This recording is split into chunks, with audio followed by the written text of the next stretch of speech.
En esta página vamos a hablar de la hipocresía en la política, a propósito de lo que ocurre estos días en la Argentina y de lo que ocurrió años atrás. Vamos a hablar de un problema de todos los tiempos en la política, cuando los gobernantes dejan de ver la realidad, cuando no están viendo la realidad. Un problema que pertenece a toda la historia, pero lo puso en estos días en la mesa Mirta Legrand, para sorpresa de muchos. Y si el tiempo nos da, vamos a hablar también del fantasma de la guerra que sobrevuela el mundo por estos días. La guerra que tienta a Donald Trump, que cada vez va a ir necesitando más de una guerra. Pero empecemos por la hipocresía. Por estos días la ciudad de Buenos Aires colapsa todo el tiempo porque está plagada de piquetes. De un lado, el oficialismo condena esos piquetes mostrándolo como transgresiones a la ley, como algo que viola la ley, que se sale de lo jurídico, que se sale del marco del derecho. Y tienen razón. Pero esos mismos que ven la ilegalidad en los piquetes que hacen colapsar Buenos Aires todo el tiempo y que sin duda forman parte, por lo menos en la intención de algunos dirigentes, de una embestida destituyente, para usar un término kirchnerista, contra Mauricio Macri, esos dirigentes que hoy ven la ilegalidad de esos cortes, de quitarle el derecho de tránsito al otro ciudadano, no veían la ilegalidad de los cortes en las rutas que hacían los ruralistas cuando se rebelaron contra la resolución 125 por las retenciones a la soja. Y quienes en aquel momento veían la ilegalidad y la condenaban y decían que los ruralistas estaban violando la ley porque le cortaban el derecho de tránsito, el derecho de movimiento a los otros ciudadanos y señalaban que eso era una violación incluso de la Constitución y tenían razón, aquellos que ayer veían la ilegalidad en los cortes de la ruta de los ruralistas, hoy avalan la ilegalidad de los piquetes que hacen colapsar Buenos Aires todo el tiempo. Fíjense cómo en los dos lados hay hipocresía.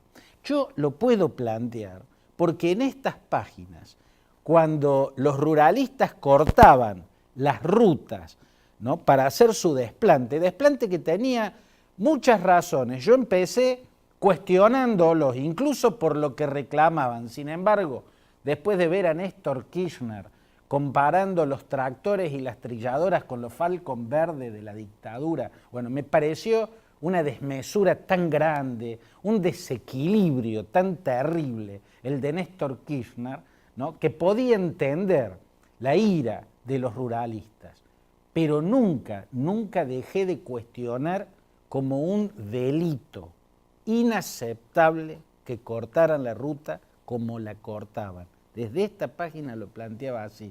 Y del mismo modo puedo decir hoy exactamente lo mismo de los piqueteros que hacen colapsar todo el tiempo Buenos Aires. Creo que delinquen, creo que no tienen el derecho de hacer eso, ¿no? Y creo además que muchos dirigentes montados en la desesperación legítima de alguna gente, lo que están buscando es desestabilizar para que se caiga Mauricio Macri. Esta es la postal de estos días de la hipocresía en la política argentina. Los que ayer avalaban la ilegalidad de los ruralistas que cortaban rutas y los que ayer cuestionaban aquella ilegalidad, hoy cambian sus papeles sin tener en cuenta lo que ellos mismos habían sostenido en el pasado. Hipocresía en el oficialismo e hipocresía en el kirchnerismo. El otro tema tiene que ver con esto, que es un problema de siempre en la política. Por eso los más antiguos tratados de política y la literatura da cuenta de ese problema, la dificultad del gobernante para ver la realidad. No deja de ser curioso que a Mauricio Macri se lo haya planteado Mirta Legrand. Uno a Mirta Legrand le puede cuestionar muchas cosas. le puede cuestionar por qué no era tan incisiva cuando hacía las mismas entrevistas, pero al país lo gobernaban dictadores criminales. Uno le puede cuestionar tal vez cierta demagogia, cierta obsesión por pensar en su rating más que pensar con responsabilidad. Pero fuera de todo eso, lo que tuvo mucho valor fue cuando Mauricio Macri y a su mujer les planteó esto en la mesa. Congreso, pero no cortando calles. Nosotros nunca en la oposición hicimos piquete, nunca cortamos calles. Gente que todos los días se levanta temprano y tiene que ir a su trabajo y la verdad te complica la vida y hay muchísima gente que quiere trabajar. Yo creo que ustedes no ven la realidad. No ven la realidad. La gente está muy quejosa. Yo creo que efectivamente el presidente está teniendo una gran dificultad para ver la realidad. Si no tuviera esa dificultad, estaría viendo, por ejemplo, los estragos que hace en los sectores más vulnerables, pero en particular en la clase media, ¿no? Que no tiene la asistencia masiva porque las políticas sociales siguen siendo muy intensas también con este gobierno, es mucho el dinero que pone ahí, pero en la clase media los estragos que hacen, las trepadas de los precios permanentemente en los supermercados. Si estuviera viendo eso, ya Miguel Brown, no seguiría siendo el secretario de Comercio, ¿no? Un secretario de Comercio que observa impávido, inmóvil, en silencio, parece el hombre invisible, cómo los precios en los productos de los alimentos le trepan en sus narices y de los medicamentos y no hace absolutamente nada para frenarlo. Bueno, no sé por qué sigue en su puesto. Y una de las posibilidades es que sigue en su puesto porque el presidente no está viendo claramente esa realidad. Pero este no es un problema de Macri, este es un problema de la Argentina y de los gobernantes y desde siempre. Yo creo que Cristina, nadie en su entorno le decía lo que alguien tendría que haberle dicho, porque cuando alguien se atrevía a hablar, lo terminaban echando, como le hicieron a Sergio Massa, como le hicieron a Alberto Fernández. Los demás, no hubo uno que le dijera, presidenta, la acumulación del crecimiento de la fortuna de Lázaro Báez en algún momento se le va a venir en la cabeza, es impresentable. Presidenta, la acumulación de la fortuna de Cristóbal López en algún momento se les va a venir en la cabeza, es impresentable eso. Basta ver o escuchar, que a mí me molesta mucho cuando ponen esos diálogos, pero ese es otro tema, en la televisión, sus diálogos telefónicos con Parrilli, para ver hasta qué punto quienes la rodeaban no se encargaban de ponerle los pies en la tierra. Este es un problema de siempre del gobernante. La lógica es que quienes los rodean, sus ministros, tiendan naturalmente a mostrar una realidad diferente para conservar precisamente sus puestos. No tienen que darle malas noticias. El presidente tiene que creer que todo va bárbaro, así está convencido de que su equipo es bárbaro. Y de ese modo los integrantes de ese equipo mantienen sus cargos.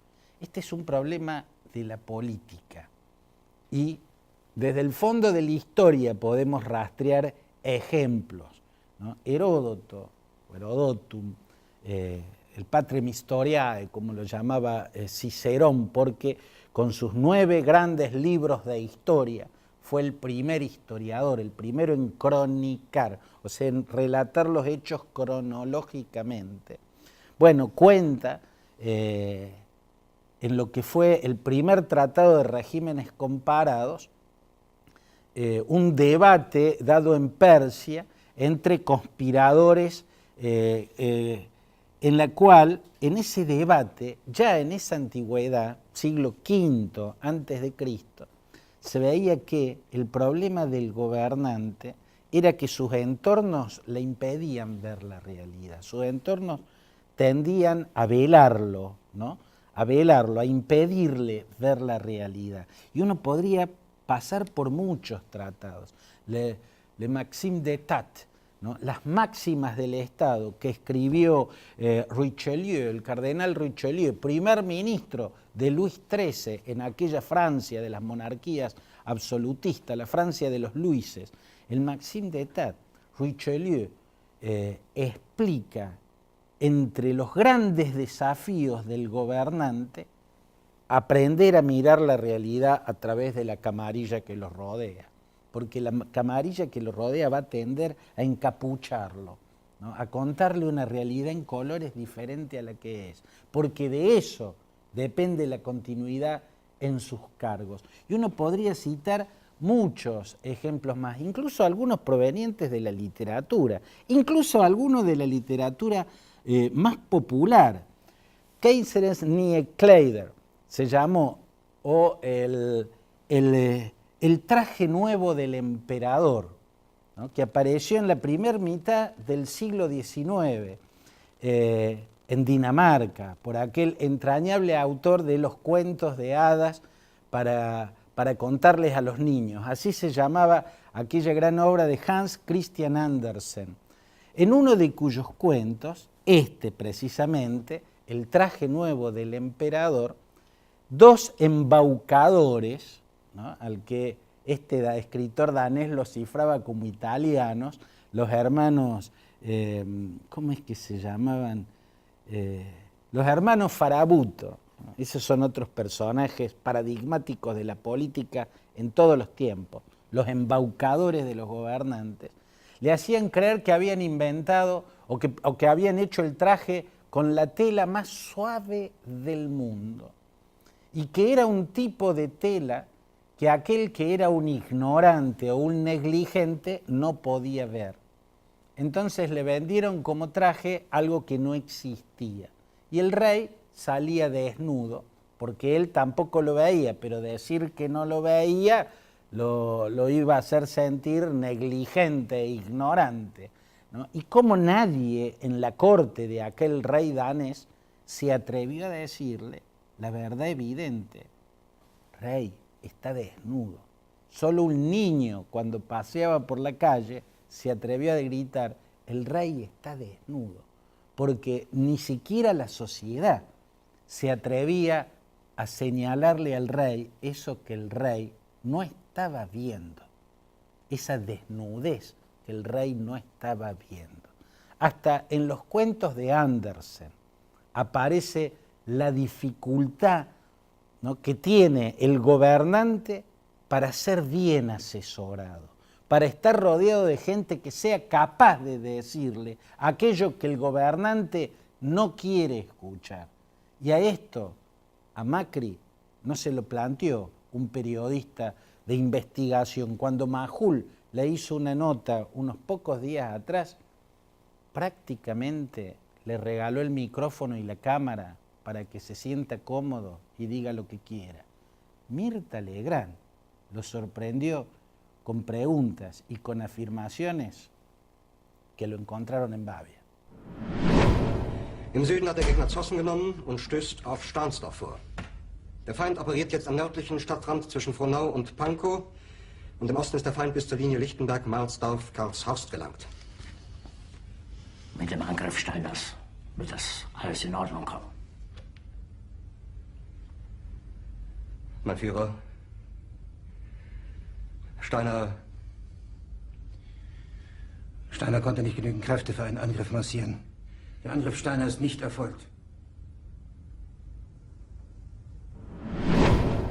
Esta imagen, este otro acontecimiento que es paradigmático en la historia, me parecía muy importante para cerrar, porque el problema de los líderes que dejan de ver la realidad es muchísimo más grave en las dictaduras, ¿no? Los líderes más despóticos son, más dificultades tienen para que quienes lo rodean le muestren la realidad. Lo dejan incluso delirar si es necesario. En la democracia, si lo que no te dicen quienes te rodean te lo van a decir las urnas o te lo va a decir la prensa, en la dictadura no te lo dice nadie. Y en esta escena, ¿no?, de la Segunda Guerra Mundial, ya en el búnker de Adolf Hitler en Berlín, rodeado por la plana mayor de la Wehrmacht y de la Luftwaffe, o sea, del ejército y de la fuerza aérea. Tenía el ejército rojo ya entrando a Berlín y los ejércitos aliados de Occidente ocupando todos los rincones de Alemania.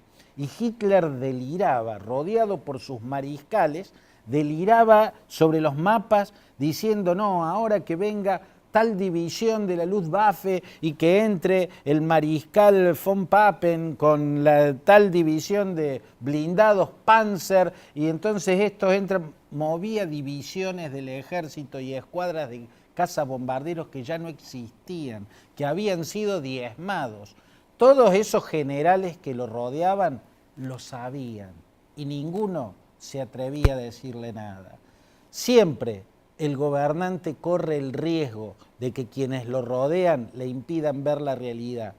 Pero en la dictadura es un mal absoluto. En la democracia no, porque lo que no le dicen los olfatanes que lo rodean, se lo terminan diciendo las urnas o la prensa independiente. Un corte muy breve y después el fantasma de la guerra que está merodeando el mundo. Bueno, el tiempo que me queda me da solo para dejar planteado este tema que voy planteando en los noticieros del Canal 12, en mis columnas en los noticieros, en mis columnas en Radio Mitre, en las columnas que escribo para medios gráficos, el fantasma de la guerra que se viene o la guerra que tienta a Donald Trump. Donald Trump va a necesitar una guerra, porque su planteo económico es una utopía regresiva.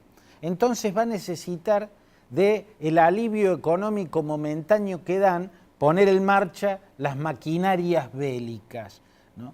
Y también lo va a necesitar para sacarse de encima la sombra del Russia Gate, algo que en cualquier momento va a desembocar en un juicio político. Donald Trump no está logrando la aceptación de la sociedad norteamericana y una guerra siempre es útil, como lo mostró Galtieri en su momento con su aventura en Malvinas, o Bush hijo con su aventura con las guerras que lanzó tras el 11S. Las guerras vienen bien para hacer unir filas a la sociedad en torno a un liderazgo que se cae de a pedazos. Y esa guerra puede ser contra Corea del Norte. En otras páginas vemos por qué. Hasta el martes.